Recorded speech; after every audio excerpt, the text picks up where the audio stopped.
All right, I think we're ready to get started here. We are at 2:01. And thank you guys for joining us for our next workshop on the musical theater audition. Welcome, Mr. Brett Roden from Virginia Children's Theater. Round of applause. And we're off. Great. Thank you so much. I'm so excited to be with you all today. I hope everyone's day is going well, and this has been a fruitful experience for you, and you're gaining lots of theater knowledge for your tool belt. So thank you, Rebecca, for hosting today and heading everything and bringing this wonderful opportunity to students here in our community.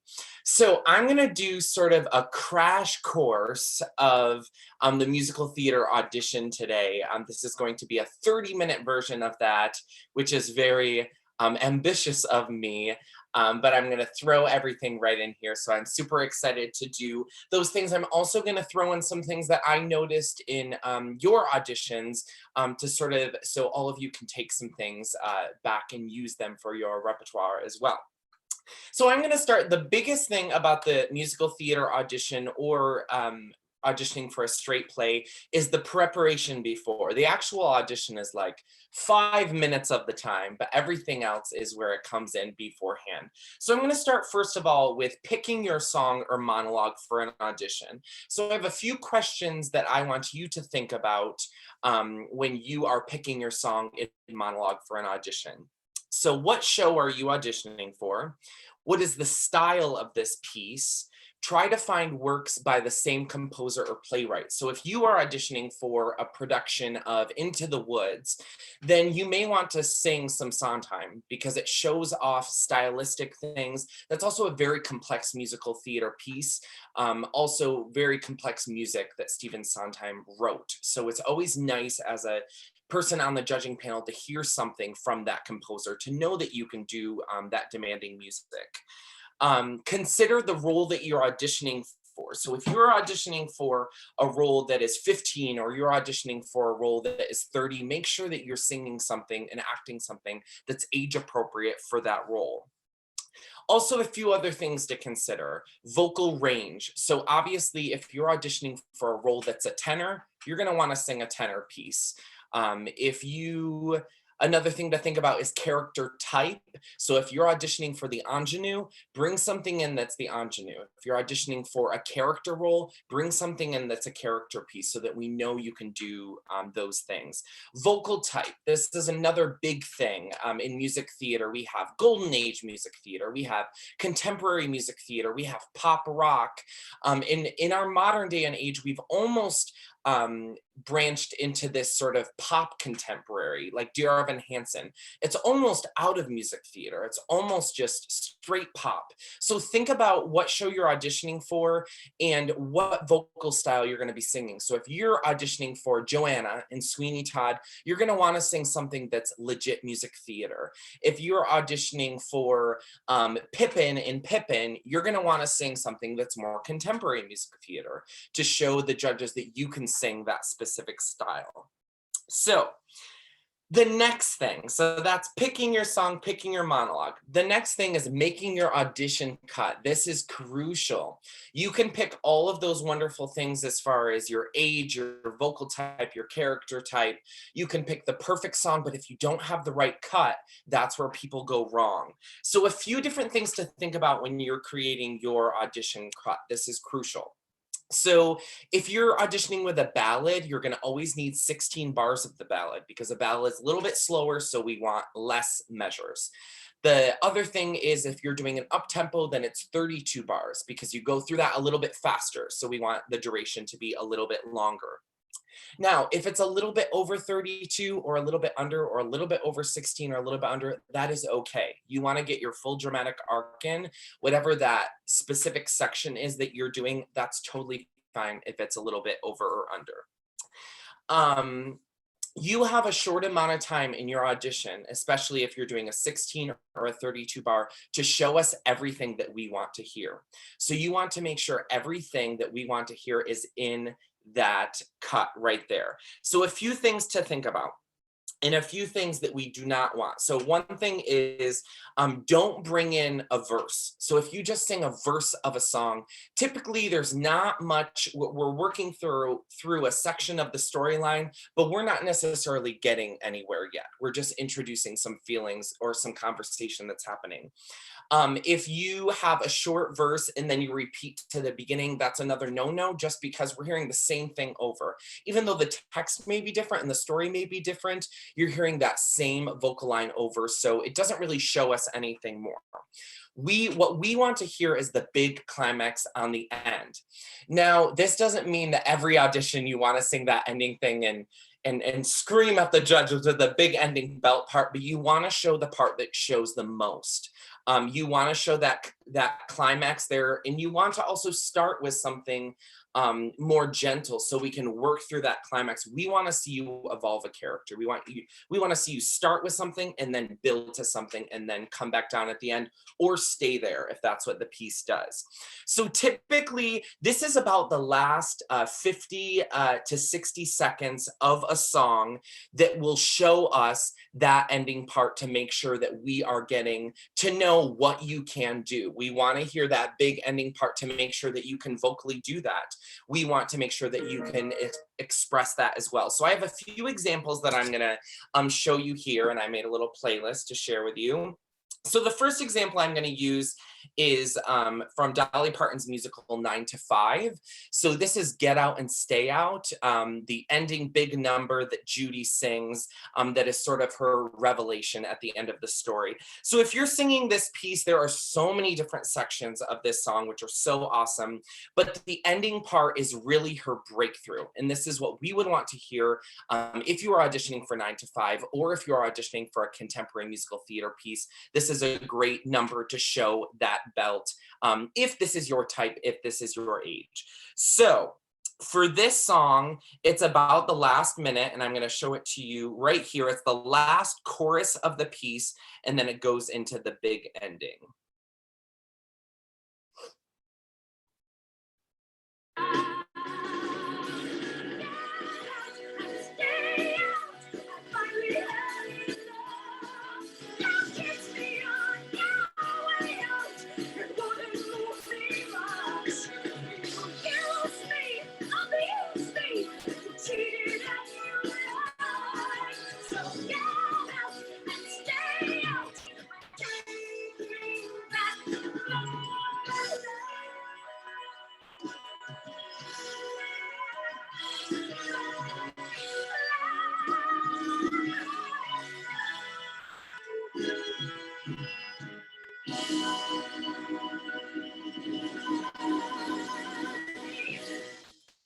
So that shows us a few different things. It shows us that you can dramatically portray that. This is her big breakthrough at the end of the piece, where she's finally stood up to this man who has cheated on her and she has given her entire life to, and been sort of a housewife. And now she has to go on and make her own life. And this is the revelation where she breaks through that point. So we get that dramatic element.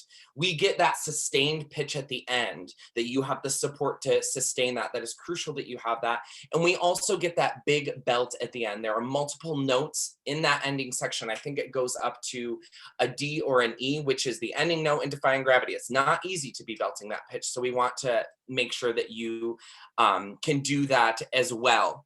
One other example, I'm going to change it up a little bit and bring it to real contemporary music theater from a Broadway musical that just came out recently, which is Mean Girls. And this is Someone Gets Hurt, which Regina George sings it. Again, it's that ending chorus.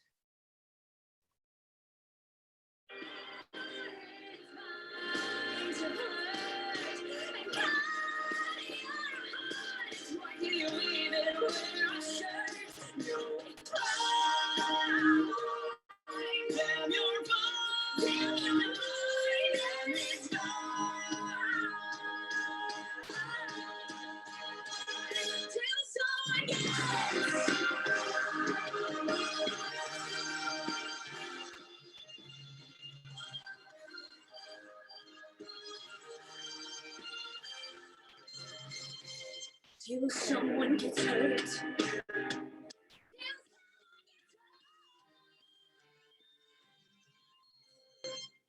Again, it shows us a very demanding belt that you are able to do that. It also shows us a lot of vowel work and vocal technique, because on a lot of those pitches at the end, you have to have an open vowel to get that sound out.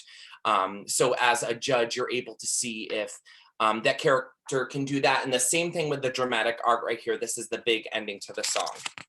So that's as far as the specific section. Now, the next thing, which is a big thing, is your sheet music. What should that sheet music look like? How do you mark your cuts, and what do you present to your accompanist? So be sure you have proper piece of music, vocal line and grand staff. So I'm going to show you an example. This is Part of Your World from The Little Mermaid. And I've written my cut. So if I was going into an audition, this is what I would do with my music. Wherever I'm starting, I would write a line and then say start.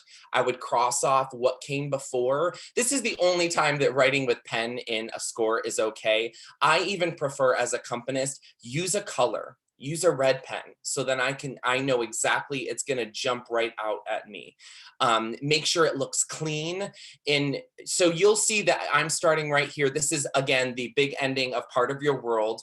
The nice thing about Part of Your World is it gives that big climax, but then it also comes back at the end. So we get to see your delicacy in your voice and your storytelling as well. So I'm starting right with Ready to Know What the People Know. So in this case, if I didn't have, sometimes you have like a measure of introduction, which you could do that measure before the da, da, da, da, ready to know. But if not, you can start right on it and just say, can you give me my starting pitch, which is the G, and then you would lead yourself in and your accompanist would follow.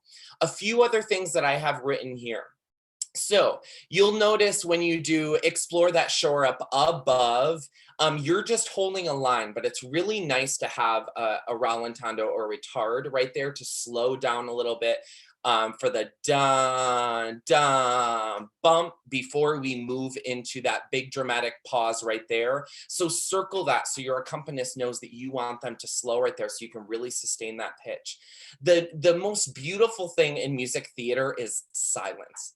So after you sing the Explore That Shore Up Above, take a moment to then come back right there. That's really nice as an audience member to sort of be able to process what just happened and then come back. So right pause or stop or draw a slash so your accompanist knows you're going to be stopping. And then you go into the out of the sea.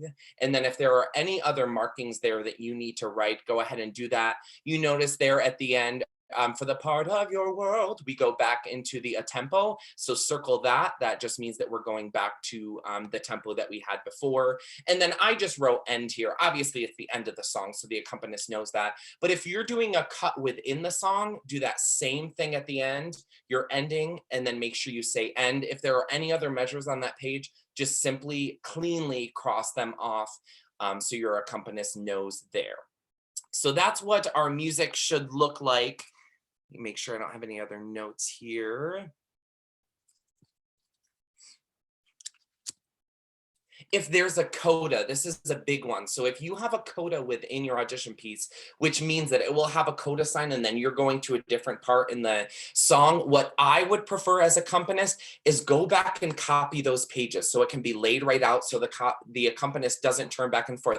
You want to make the accompanist job as easy as possible, because guess what? If they have to go back to that coda and they miss a spot, that's going to then be jeopardizing your audition because they may not get back to the spot. So make it really easy for them so that you can have a successful audition. If you set up your accompanist for success, then you're going to be set up for success there as well.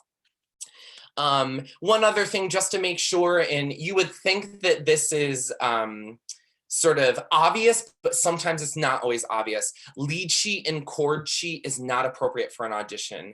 You do not want to come into your audition with lead sheet or chord sheet. What that means is it just has notes and then the chords above it. If you give your accompanist that, they may be able to play it, they may not, but it's going to be different for every accompanist. And again, you want to set yourself up for success. So present them with the music right there so then everything will go smoothly.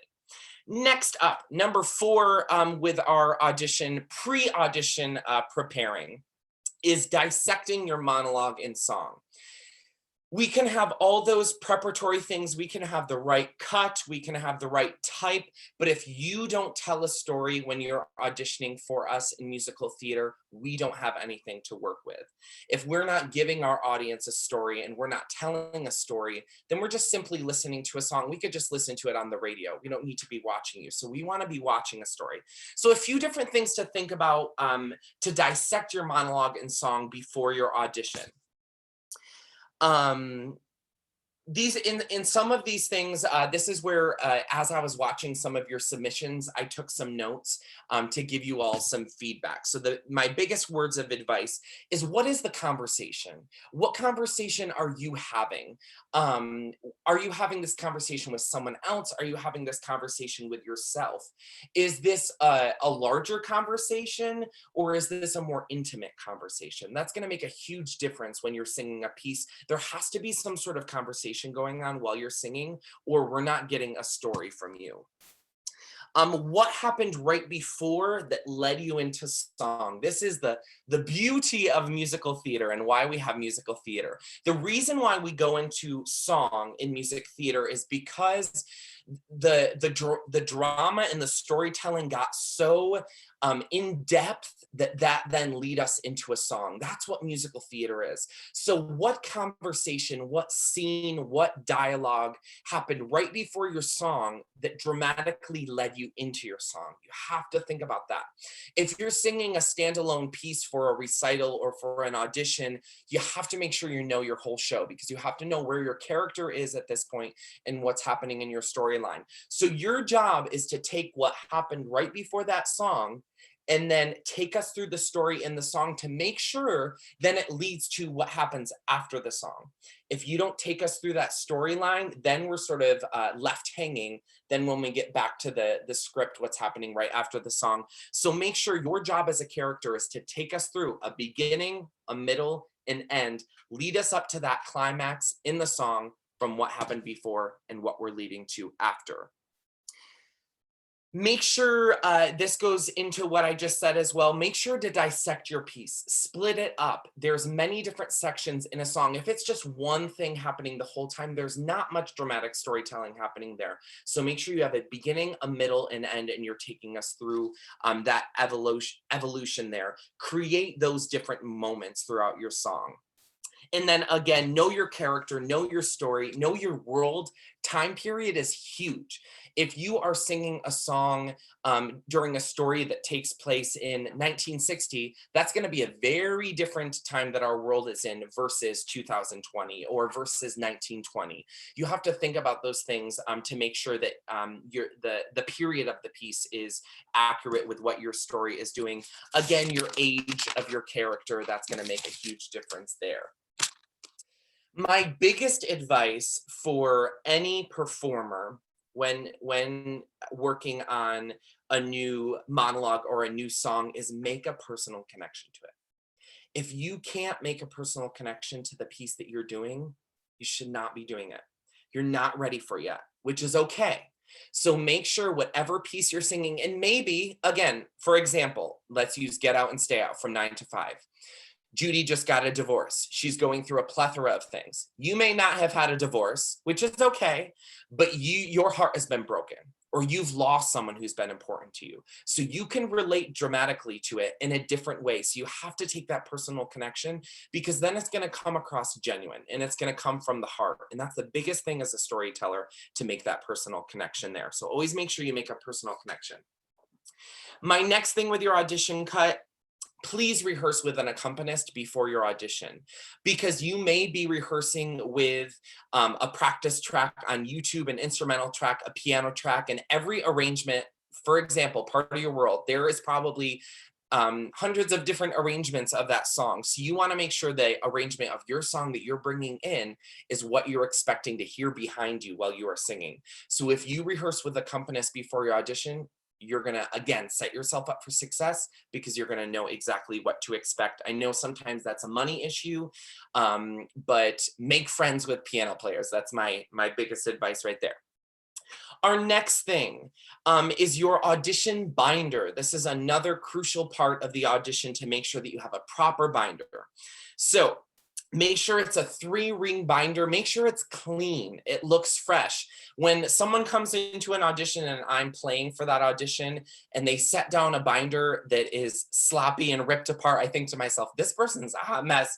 I hope that their performance is not a hot mess. So come in with a binder that is clean and sleek, and that tells me this person's professional. I want to work with this person because they're organized and they have a good product, and that's going to reflect in your performance as well.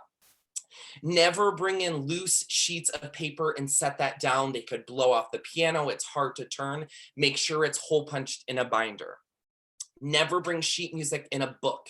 It's really hard to be playing from a book in an audition because pages can fall over, the book can fall over.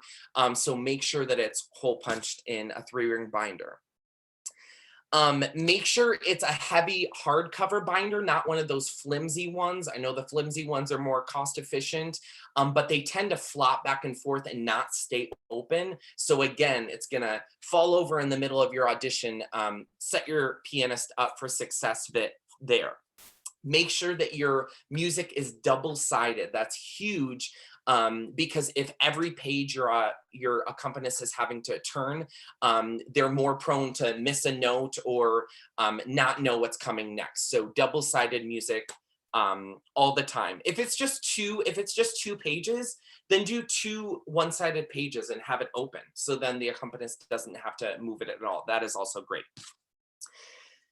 Make sure, again, this sounds silly, but make sure when you're printing out your sheet music that the ink cartridge on your printer isn't like low, so then it prints really faint. Again, you want to set your accompanist up for success. Make sure it's clear, it's clean, full ink so we can see all of the notes on the page. Okay, this next piece of information, I'm going to give you some guidance, and then we're going to go back to the part of your world music so I can show you some examples there. Make sure when you're copying or printing your music that nothing is cut off. So at the top of your music, you have chord symbols.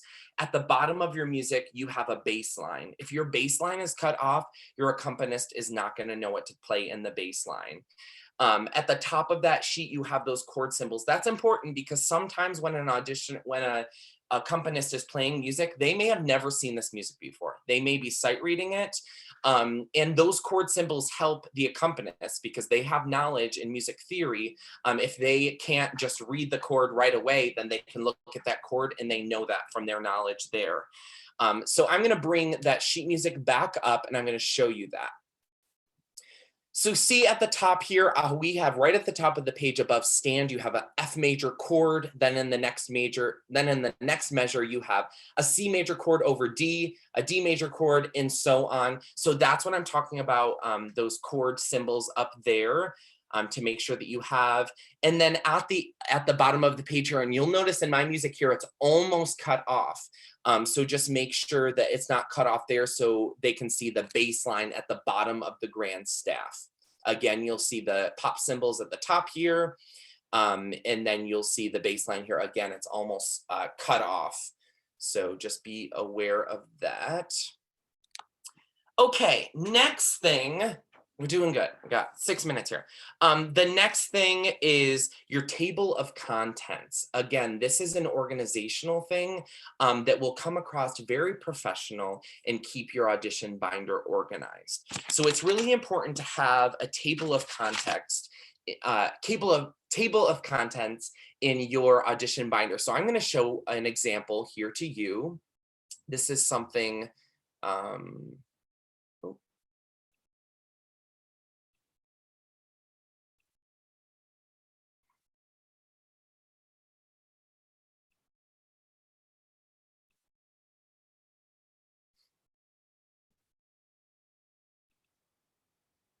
Are you guys seeing the music again?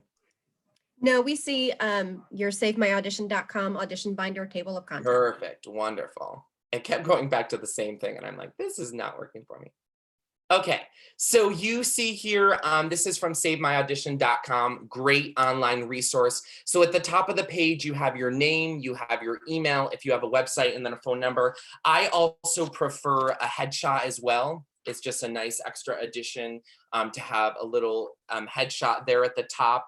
So then we have different sections here. So it's crucial as an auditioner that you have a diverse binder. So traditional musical theater, I would call that golden age music theater. I think that that's much more common practice and understandable across the board universally. The next thing is contemporary musical theater, which is anything after 1960. So golden age music theater is going to be anything before through 1959. Then we have pop rock music theater, and then a few other ones to think about that are not on here. I always love to see a section with jazz standards. It's a common practice thing that in a musical theater audition they may ask to hear a jazz standard. Another one is jukebox musicals.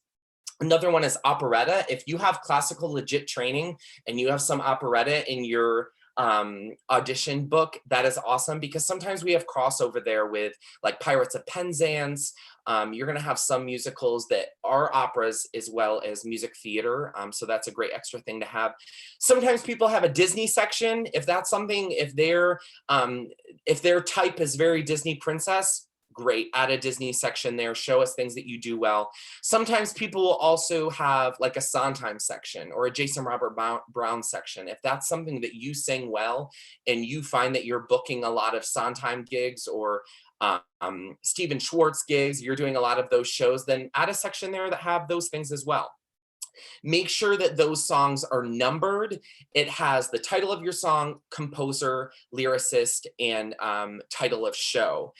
Within those numbers, if you have a really long list, put them in alphabetical order within those sections. Get some tabs, make a golden age section tab, contemporary music theater tab, and then number all of your songs within each of those tabs in alphabetical order. They may in your audition, you may prepare something and then they say, we want to hear something different. The nice thing that you can do is say, here's my table of contents. What would you like to hear?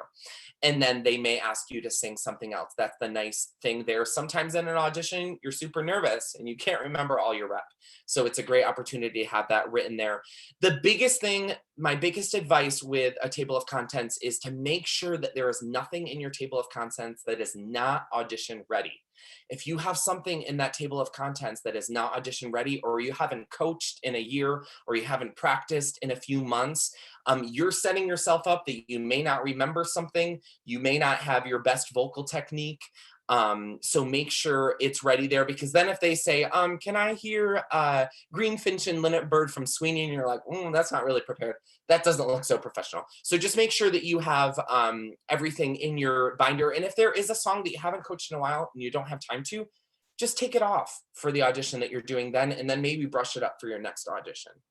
So that's another big thing, your table of contents. And I would put your table of contents in the clear part. If you have a binder that has the clear on the front and the back, stick it right in that clear part, so then you always have that right there. Okay, 1 minute. Other materials. It's always nice to have a resume in the front of you. I would put it in the front pocket of your binder. If your accompanist is sitting there while you're doing your monologue, they may be looking at your resume and maybe they'll be like, oh, you worked at Barrington Stage Company and I've worked there before and there's some awesome people that work there. I'm more interested in you. So that's a nice thing for them to see your experience there. Include your headshot in your resume. I would also put your headshot right in the clear part in the front of your binder. That's another professional aspects. You can also, the other thing to go back on the table of contents, if there are songs that you're currently coaching that you've just started but are really good for you, create a section that says in the works. And then they know that this is something that you're currently coaching and working on, but you have if they want to hear it. The thing that I'm going to end on here is your appearance. This is huge in an audition, is your appearance. Make sure you look professional, you look put together, clean look. This is like a job interview. Ladies, my biggest word of advice, I think a dress is always nice. Something that is flowy, not too form-fitting, something that's flowy and nice on your body, a neutral color. When you get into patterns or floral, then it's too busy. And as a judge, then you end up looking at those flowers and you want to be looking at the auditioner. So make sure it's a neutral look. For men, it's a little bit easier. Nice slacks or dark jeans with a neutral t-shirt, make sure there are no graphics or logos on it. A nice button up is always nice on a man in an audition. My other word of advice for ladies is a short heel. Sometimes when you raise your body up, it brings your posture up and it makes you feel confident and it comes across professional. A flat sometimes doesn't heighten your appearance enough. Make sure the heels are not too tall. If you can't walk in them, then they're too tall. So make sure you just think about those things. Hair, make sure it's out of your face. Ladies, it's always nice to see the length of your hair because sometimes you may have a wig for a show, you may not. So if you have half of it down, but then make sure half of it's up. If you have short hair and it's out of your face and it stays out of your face, that's not an issue. Just make sure it's not in your face. For men, comb it back, slick it back. To keep that out of your face. So obviously all of this prior preparation is the most crucial part of the audition. Whereas when you walk in